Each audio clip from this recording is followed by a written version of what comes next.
And we'll talk about what not to do with AI, and that is do not replace your clinical reasoning with AI. I illustrated that when I brought you my client case study 2 weeks ago. That case study was thorough. That client gave that bot a lot of intel. That bot outlined a very comprehensive plan. Very comprehensive plan. And if I had outsourced my own knowledge to the bot and followed what the bot said to do, A through Z, we would not have resolved the problem. We would have been busy and we would have gotten close. But a lot of us have been getting close and no cigar. And that's what's causing the frustration and also eroding our confidence. So we're not going to build confidence by continuing to outsource our own clinical reasoning. The invitation now is to get better at it, really better at it. So much better at it that you can read an AI's treatment plan, see what works, understand why, clearly explain why to both yourself and the person you're in service to, and also see the gaps and understand why there's gaps and why you want to fill them with what and how that's going to solve the problem. That's where we're at now. So you get to use AI and not let it replace you.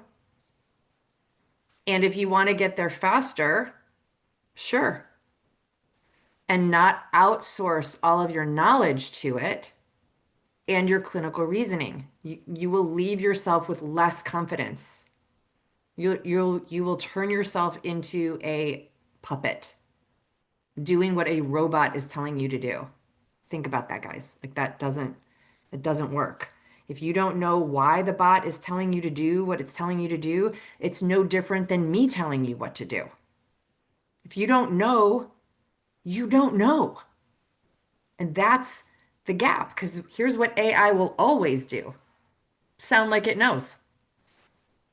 It will always give you an answer and it will back it up and it'll explain it out and it will bullet point it out. And if you've ever used it, you see it's like, sometimes I wish it would be a little more succinct because it's just got something to say about everything and it's compelling.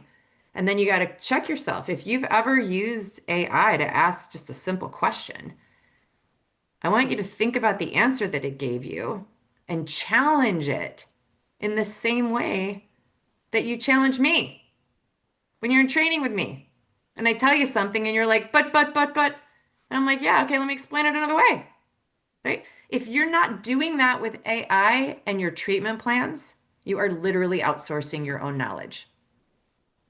And what happens then is that if the next practitioner is doing the same thing, now it's a race to the bottom because that practitioner is also just following what the bot's doing for less money. Now, neither of you would know the why, and one of you has more clients for less money. Oh my gosh, guys, that's literally where we started, and we need to break that model. I'm not going to turn this into a business training, but my God, the hours for dollars model, the days of Groupon crushed so many cash-based practitioners and closed studios nationwide. It can't be that way. We must be better than the bot. Must be better than the bot. So, specifically, you get to have depth of clinical reasoning, not just, oh, I know, real quick. No, depth of the reasoning, why it works, why it doesn't, what the implications mean. You get to have a very thorough treatment plan, a very thorough treatment plan. Thorough doesn't mean lots and lots packed in. Thorough does not mean packed. Thorough means We uncovered everything and it's exact because we covered everything in the exactness. Treatment plans can be simple and still be thorough. Treatment plans that are packed are not necessarily thorough or effective. So don't get that confused.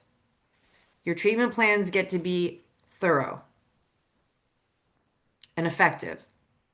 You get to have really good skill at reflective listening.